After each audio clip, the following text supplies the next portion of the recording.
좋아요와 구독하기는 사랑입니다. 네, 안녕하십니까. 2019년 8월 10일 한발 앞서 소식을 전하는 고품격 부동산 투구쇼 부동산 별별일사에 오신 여러분을 환영합니다.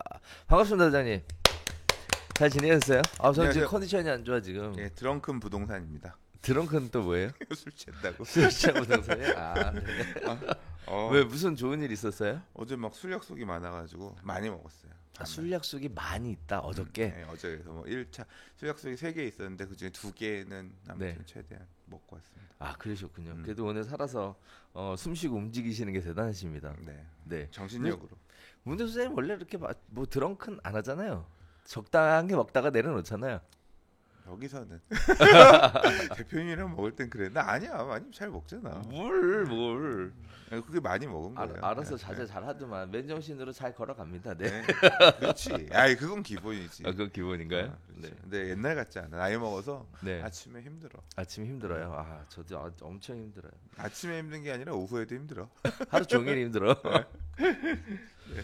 자, 뭐 좋은 소식과 이슈가 있어서 이렇게 술 약속도 많고 하는 것 같습니다. 아무튼 나날이 발전하는 부동산 TV 선전에 기원하며 앞으로도 많은 술 약속 있으셨으면 좋겠습니다. 가자.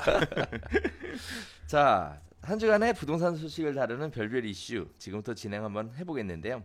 네 번째 얘기 한번 넘어가 보도록 할까요? 네. 자, 시장에 대한 흐름과 반응 자체가 어떻게 영향을 미치고 어떤 결과로 다가오고 있는지 지금 송파 헬리오시티로 주제를 옮겨보도록 하겠습니다.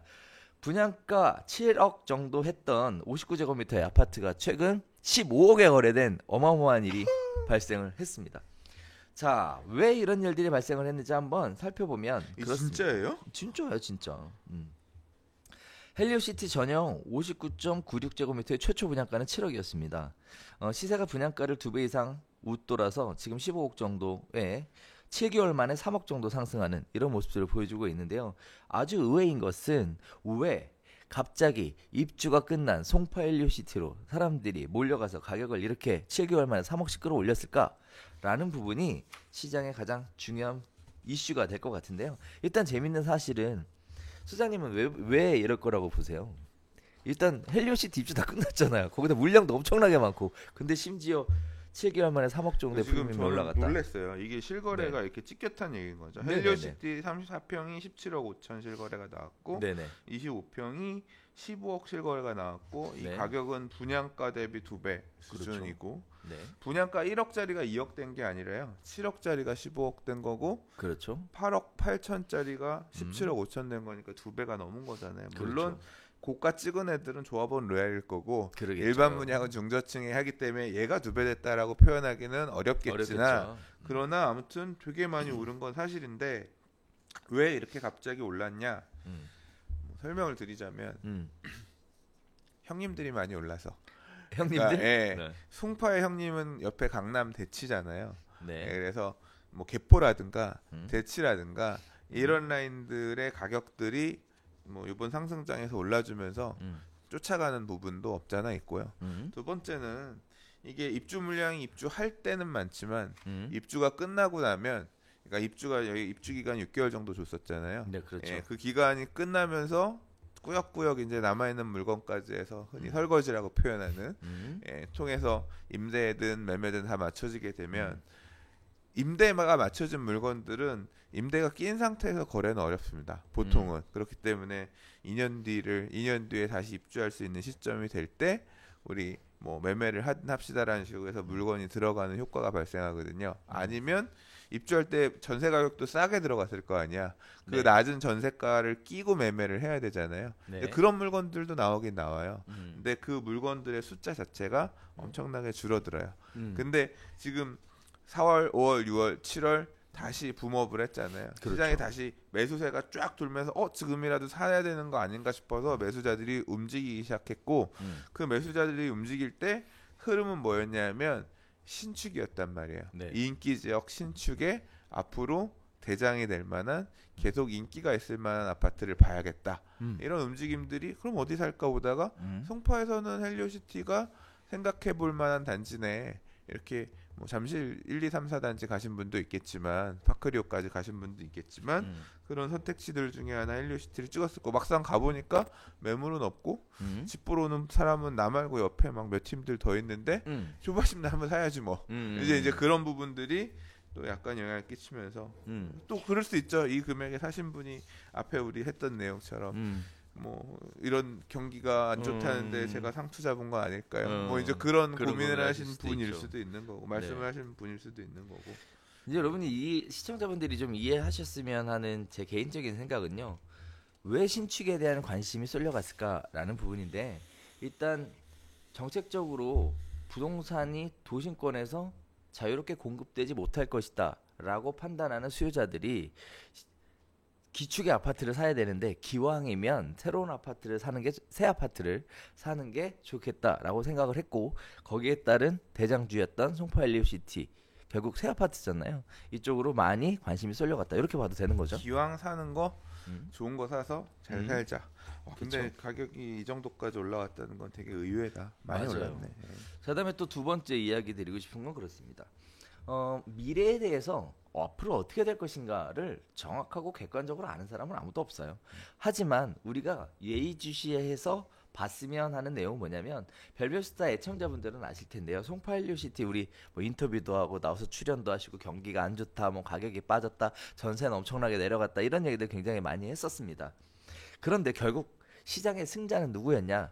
제가 개인적으로 사람. 보기에는 아니요. 그러면 지금 판 사람 15억에 판 사람 이 사람의 참았다가 결국은 그거거든요. 입주한 아파트의 특징이 뭐냐면 잔금 납부기 일이 착착착 다가오면 공포가 장난 아니죠. 네. 무서워. 그러니까 말이에요. 그래서 잔금에 대한 공포로 던질 수밖에 없었던 소유자가 있었던 반면 자금 여력이 충분하게 갖춰져 있던 분들은 결국은 끝까지 기다렸다가 3억 이상의 프리미엄을 추가로 받고 그리고 매도했다 이렇게 봐도 될 것 같은데 결국은 시장은 있는 사람들이 총알 많은 놈이 짱이야. 그러니까 그래서 말이에요. 시장이 이렇게 흔들리고 무섭고 할수록 현금이 많이 있으면 겁날 게 없어요. 그러니까 말이야. 나도 현금 좀 있었으면 좋겠다. 엊그저께 빚 좀 갚았더니. 그래요? 예, 지금 통장에 돈이 없어. 그래서 지금 내가 너무 쫄려. 돈 좀 빌려줘. 빚 갚았는데 돈 빌려줘서. 이자 제한법이 있어서 제가. 그러니까 이게 진짜 주머니에 돈이 없으면 되게 쫄려요. 자, 미래에 대한 불확실성에 투자하는 사람들은 결국은 현금 부자들이 이런 투자가 가능할 것이다라고 보여지고요. 사실 이번 관점에서는 결국은 산 사람이 잘 샀냐 못 샀느냐의 개념으로 접근하는 게 아니라 판 사람이 과연 언제 잘 파는 게 잘 판 거냐라는 부분인데 결국 입주가 끝나고 공급이 마르고 그리고 나서 시장 자체가 받쳐주니까 이렇게 잘 파는 케이스? 제가 여기서 얘기를 좀 더 길게 하면 지루해하실 것 같지만 그래도 조금 부탁해요. 오케이. 네, 왜냐하면 이게 사실은 그러니까 말씀하신 요지는 그겁니다. 입주 물량이 많을 때는 결국 물량이 끝나고 나면 공포에 쩌는 매도인들, 임대인들 다 정리가 되고 나면 그 다음엔 제시세가 받는 시점이 입주 물량 끝나고 나서 온다. 그렇기 때문에 몇 달 더 기다려라. 뭐 이런 식으로 해석할 수 있는 내용이긴 해요. 근데 이게 모든 단지에 다 적용되지 않아요. 그렇죠. 예를 들자면 강동구 같은 경우는 지금 입주 물량들이 계속 남아 있잖아요. 매매가는 지금 시장이 그 동네는 지금 따르게 움직이기 때문에 매매가는 그렇게 얘기 못하지만 전세가 같은 경우는 예를 들어 입주 물량 끝난다고 해서 전세가 바로 반등할 수 있을지 없을지는 몰라요. 왜냐하면 연이어서 이 단지 끝나고 그 옆에 단지가 계속 있기 때문에 같은 말씀하셨던 이런 형태로 작동 안 할 수도 있어요. 그럼요. 3개월 더 기다려서 연체 이자를 몇 달 더 냈는데 임대 가격 그대로네 이런 형태가 될 수도 있거든요. 그렇죠. 그런 것도 있고요. 매매가도요 상승장이냐 하락장이냐에 따라 다릅니다. 그러니까 예를 들자면 2011, 12, 13, 14 이 하락장 시절에 입주 끝나고 나서 매매 가격이 치고 나서 더 올랐느냐? 2012년에 입주한 아파트가 2013년에 가서 가격이 더 떨어진 사례도 있어요. 있죠. 그래서 물량이 없다라고 해서 매매가 그 다음에 물량이 빠지고 나니까 더 올라가서 거래가 될 수 있다가 아니라 시장이 죽으면 1년 뒤에도 매수가 안 오거든요. 그럼 가격은 더 침체되기도 해요. 그래서 이제 일반적인 말 그대로 부동산 가격이 그대로 잠잠한 상황이다라고 하면 매물이 많고 적음에 따라서 이런 문제가 발생할 수도 있긴 하지만 상승장이라고 하면 끝나고 나서 더 올라갈 수도 있는 거고 하락장, 조정장 빠지는 상황이라고 하면 끝나고 나서 가격이 빠지기도 한다. 그래서 사실 그 흐름을 파악하는 게 더 중요합니다. 이런 팁은 그 큰 흐름과 맞물려서 판단하시라. 그 얘기를 꼭 붙이고 싶었습니다. 그렇죠. 그래서 아까도 말씀을 드렸어요. 그래서 물량, 수요고 공급에 대한 물량에 대한 부분, 그 다음에 시장이 받쳐주니까 이런 결과가 나왔다. 네. 결국 소장님 얘기하시는 거는 시장의 분위기에 대해서도 매도인이 아니 앞으로는 아직 한 번 더 치고 올라갈 텀이 나왔어. 내가 이 가격에 팔 게 아니야. 라고 판단하셨으면 굉장히 현명한 선택을 하신 거죠. 그렇죠. 그 불확실성에 대한 미래에 투자한다라는 개념은 결국은 시장의 분위기가 받쳐줄 때까지 기다릴 능력이 있다.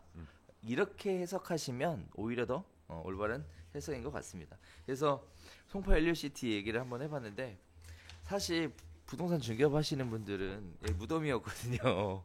근데 지금도 물량은 많아서 물량이 적고 거래량이 적어서 그러니까 엄청 치열할 거 아니야. 물건 하나 나오면 그러니까 다 매달려가지고. 그래서 엄청 힘들다는 얘기가 있습니다만 아무튼 시장에 대한 새로운 이야기였습니다. 자, 그래서 아무튼 현실의 상황에 맞춰서 저희가 아는 부분에 있어 시청자분들에게 조금이나마 도움이 됐으면 하는 바람으로 최선을 한번 다해보도록 하겠습니다. 여기서 인사드리면 좋을 것 같은데요. 네, 휴가 잘 다녀오시고요, 소장님. 네. 계획은 다 짜신 거예요? 저는 여행 갈 때 계획 안 짭니다. 아, 그렇군요. 집사람이 다 알아서 해요. 사모님이. 네, 저는 그냥 몸만 가서 카드만 마시고 주면 되는군요.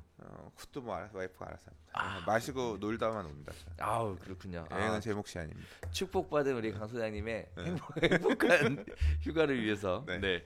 자, 저희가 준비한 소식은 여기서 인사드리겠고요. 다음 주에는 별별 수다가 아마 쉬게 될 것 같아요. 쉬게 될 것 같고 그 다음 주에 다시 새로운 소식 가지고 찾아뵙도록 하겠습니다. 감사합니다.